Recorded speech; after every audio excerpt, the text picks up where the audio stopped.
can then finish it at service. So this way we can cook a risotto in 8 to 10 minutes versus 15 to 20 minutes. If I had it my way, I would do it from start to finish. And there are plenty of Italian restaurants, very traditional ones, that will serve risotto at certain times and just risotto's ready, and they scoop it out to everyone who wants it. And then I think that's the best result. But when you're serving people who want risotto when they want it, then I mean, if done properly, you can get a nice result. So certainly for entertaining at home, it's a great. It just make me do it, but it's certainly something that you can get people involved in. And anytime you have that opportunity, I think people really enjoy themselves. Maybe at first they're a little hesitant, especially if they're wearing like nice clothes, Gucci or whatever. But it's cool. And what I like about the menu in general is that everything is sort of tailored towards that, where it sounds nice and obviously it's going to taste great, but in the end, the time is spent in the preparation, maybe more time shopping and less time away from your guests. So very quick. So you probably saw I added a little bit of butter. Yeah, how much butter was that? This Like is- how you snuck it in when we were talking, and it's like It's good for all of you. What we're making today. Obviously, if I were going to give this to a person, I'd put a little bit less than that. no, you wouldn't. But don't lie. Don't lie. You wouldn't.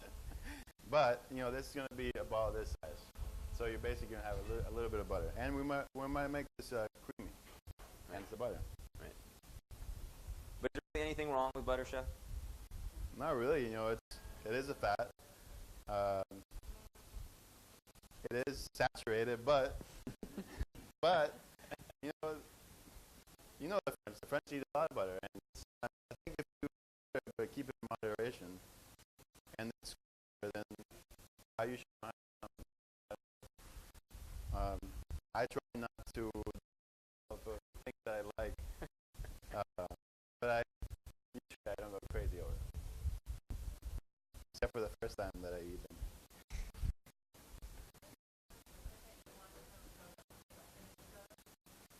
That's to your liking. Usually a risotto, if you put it on the plate, it should pool, but it should be about maybe that high. But it's also a preference. I mean, some people make the risotto so they. So I think it's completely up to you. I would probably leave it like this. I would as well. Cheese. Parmesan. But obviously, if you like something else, like I said, mozzarella would be great because you can actually feel the large pieces in that. Are there any other sort of dry cheeses that you could use similar to Parmesan? Grana Padano is really good, and it's usually a substitute for Parmesan. But if you did want something creamier, you can put it in there. If you like goat cheese, put goat cheese in there.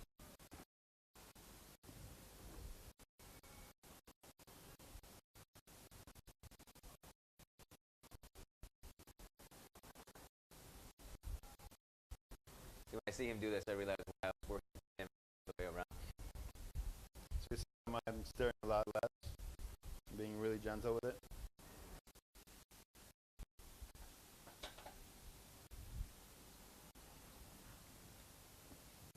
Would you like to taste it? All right. Where'd you put the salt?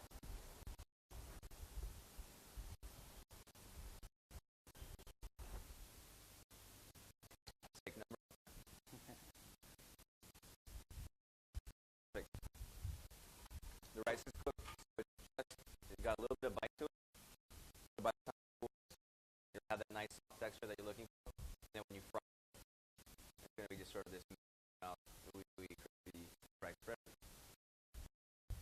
So at home, let's say you have a container like this, or maybe a plastic container or Tupperware, you can do that.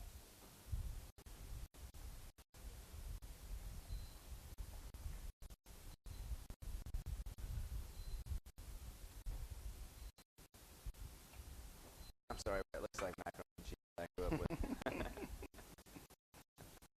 You can cool this down. Ease it down.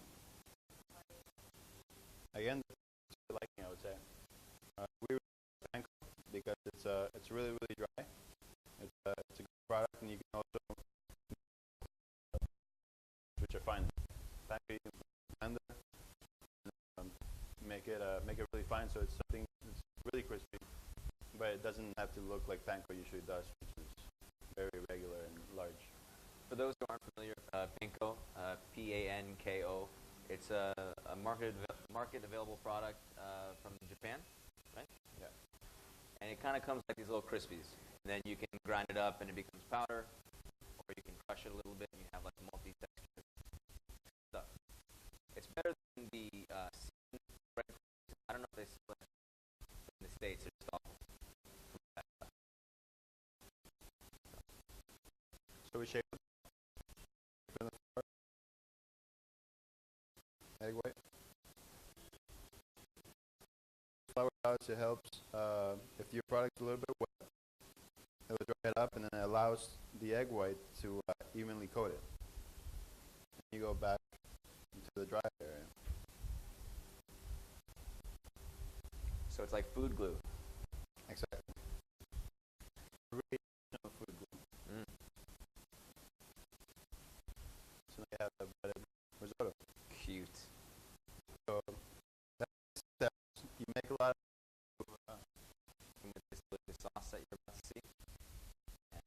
depends on how many you're eating and how you're serving it. Let's say if you're serving this as something that's passed in the party, you think this makes around 24 little balls. If you want to make it an appetizer and maybe make it part of a salad, which is something that we're doing here right now, you can use 3 or 4 per person. So then that would be just for 6 people.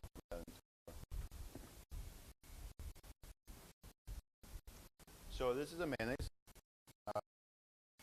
Mayonnaise usually we do in the bowl the whisk the initial way, and sometimes you can use egg, but it makes it richer if you just use which is separated into. So it's 3 yolks. Yeah. There's about a tablespoon and a half lime pickle.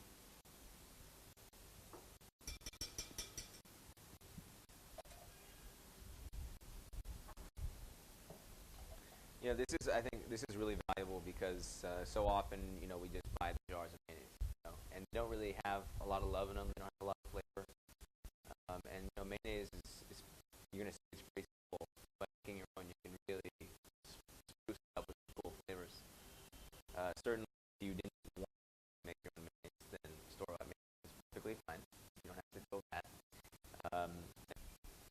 So again, if making it easier, if you don't like chopping garlic, a microplane or a grater works great.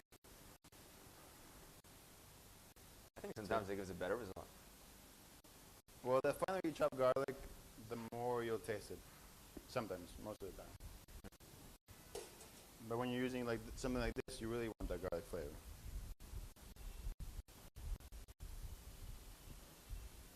All right. Fine.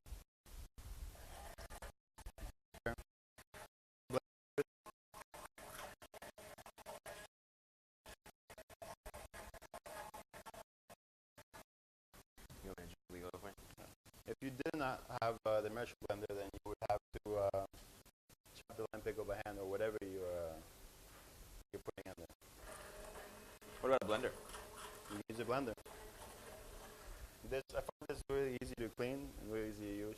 A blender is a little bit harder to get out of, but if you don't have this, there's a lot of substitutions. So now you're slowly going to add the oil. In this case, a neutral oil.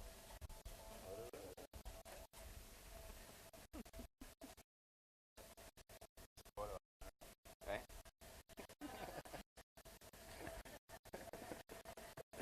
We gotta have some fun, right? Okay. Can you guys see what's going on there? So it's starting to thicken, right?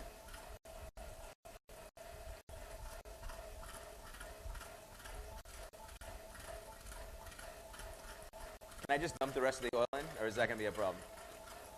Now, usually with this is an emulsion. Emulsion, you're pretty much you're having oil.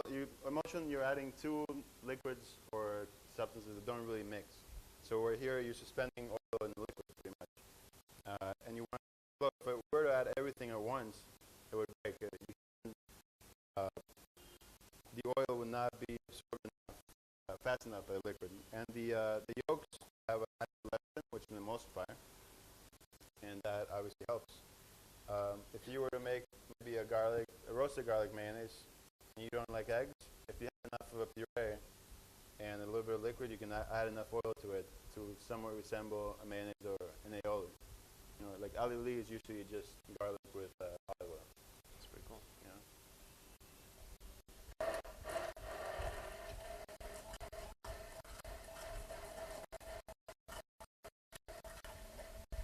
That lime pickle smells really good.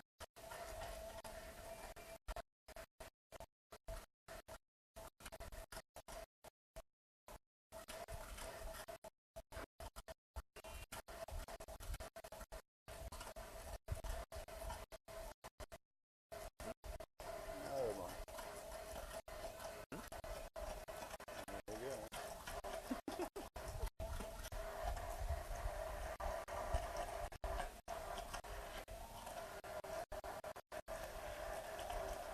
So once you get it to like a certain stage, and you can pretty much start adding a little bit more.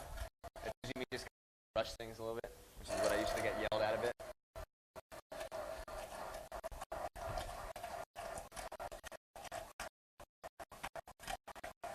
Good. Yeah, that's right.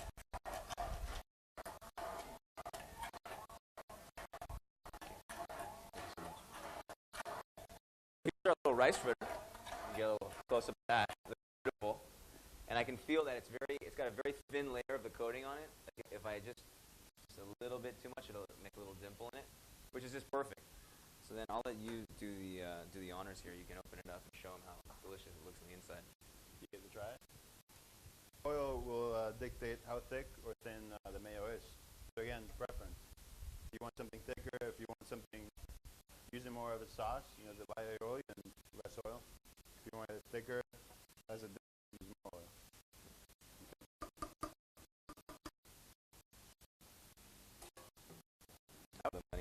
It's that creamy risotto. It's really crispy on the outside, really soft on the inside. The lime pickle, because it works. I mean, it completely works. It's got a little spice. It has that acidity that you need to cut through the richness of the creamy risotto, but it's not contrived. I think it's beautiful. So let's give them a little round of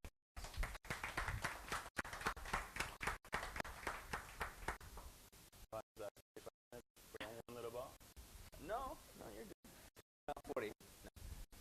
I think these are basic recipes that you can tailor to whatever you like. As we found out, there's many kind of risottos that you can make. Whatever you want. You know, risotto is like the backbone, but the flavoring is the way you make it. Same thing with the mayonnaise. Hot oil, not good. But yeah, when you're doing deep frying at home, just be careful. Use a big pot, and it's always good to have a thermometer. So we include the temperature, I believe, in this recipe. The thermometer just helps you, keep sort of that accurate gauge on how hot the oil is. Do you have a temperature on that recipe? 180. I'll take that for you, chef. Maybe we'll just put the blade. Okay, all right. All right. So next recipe is the red snapper, which was steamed with the asparagus and the brown butter sabayon. So this is a really nice red snapper. Wow.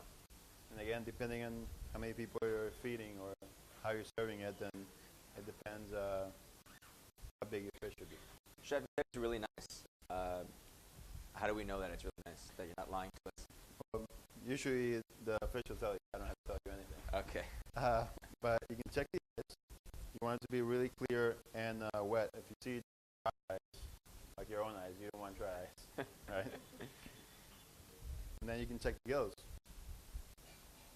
It's nice and bright. If you see something really dark, You know that blood oxidizes, it gets brown the longer it sits. So the darker it is, pretty much the older it is. Right. And we touch the fish, it comes back, it's glistening. That's a good sign always. So if it's slimy, is that a good thing or a bad thing? It depends on the fish.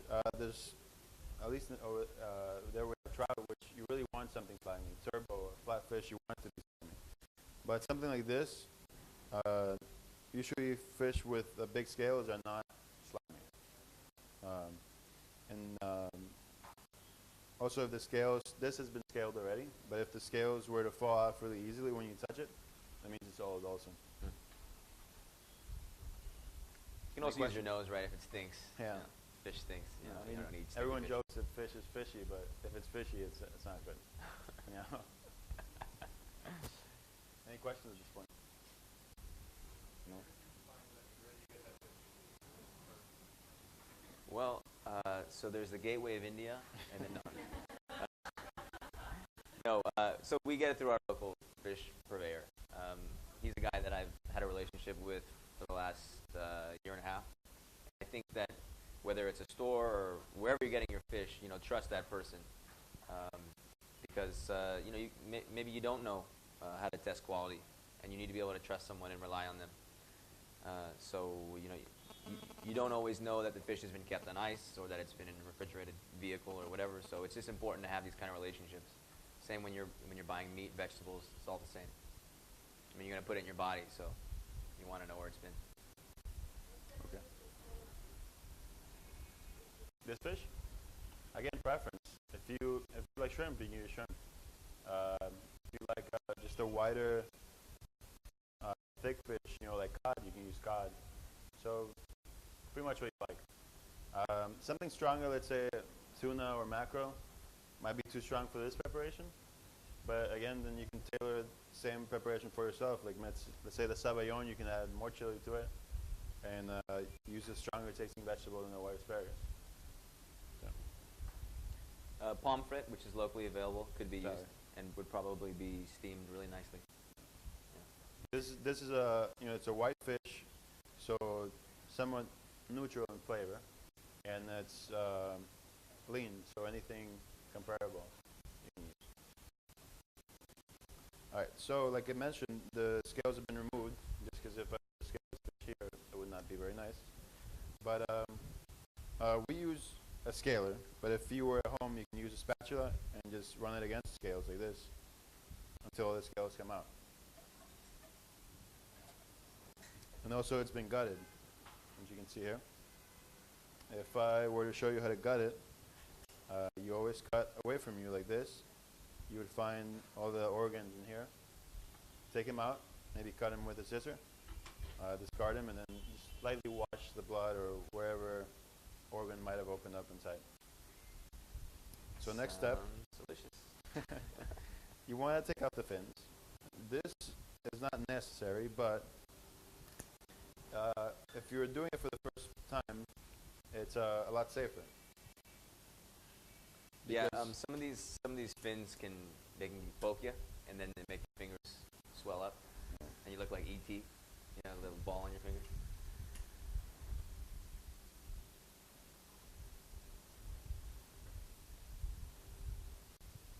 Is it really worth all the fuss breaking the fish down yourself? Like, do you have to buy a whole fish? Can I just buy a fillet? You can, but again, you're saving money. I think usually when you buy a whole, it's cheaper, and you also know how old the fish is. Usually when you take everything off and you just have the fillet, it's a lot easier, definitely first a lot easier to keep, and it's somewhat a lot easier to fool the customers. You can't see the bloodline, you can't see the eyes, so it's just white flesh that doesn't really have an indication other than the smell of how fresh it is. Okay.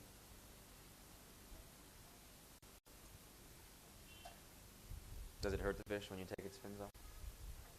If it were flopping, it might hurt a little, but now we're good. Okay, so away from you again, I'll make a small slit right behind the gills. See that? And you also want to be safe when you're using a knife. In this case, I'm also wearing gloves.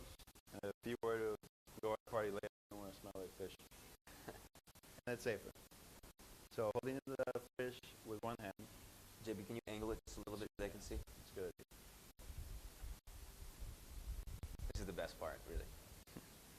So sharp knife always. Push it down, and there's a back one that's just running around here. So we want to run the knife against that.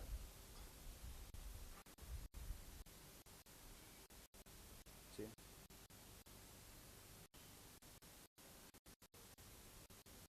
He's really talented.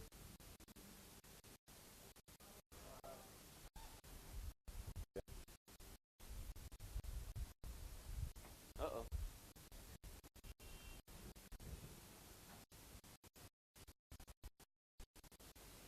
Take a brief intermission. So who here would actually break down a fish at home? Who's going to go home and try this? Come on.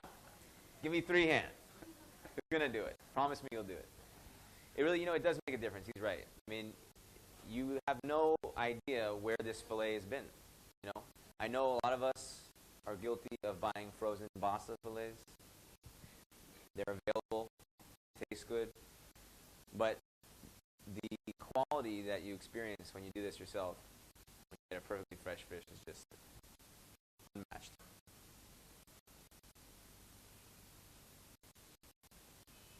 All right. So I pretty much open both sides. Now a lot of people would tell you that you should just go ahead and take it off and then flip it over and just do the other side. But I find, especially when you have the head on and the backbone, if you have just the backbone against it, it kind of bends the fish, and it's a lot harder to get in the bottom because it's a lot lower. So your knife would be just against the board. So I like to do the step and leave it on. Got to adjust the spine. Okay. I'm going to do the exact same on the other side. So you're not going to get too and take the fillet off and be all proud of yourself. I mean, you could, but then it's harder to do the other side. Okay. So yeah, it's easy.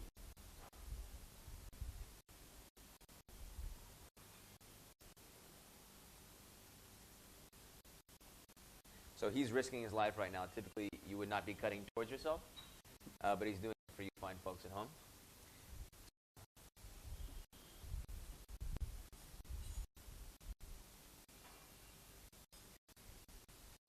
What kind of knife is that? It is a Japanese called, it's a petty knife. Okay. Petty knife is smaller than this is so it gets sharper, which is great for fish. Now, I can't get a Japanese knife, and I don't know a knife myself. What are the options? You can get a traditional, well, somewhat traditional Western knife, like a Henkel or a Niptic or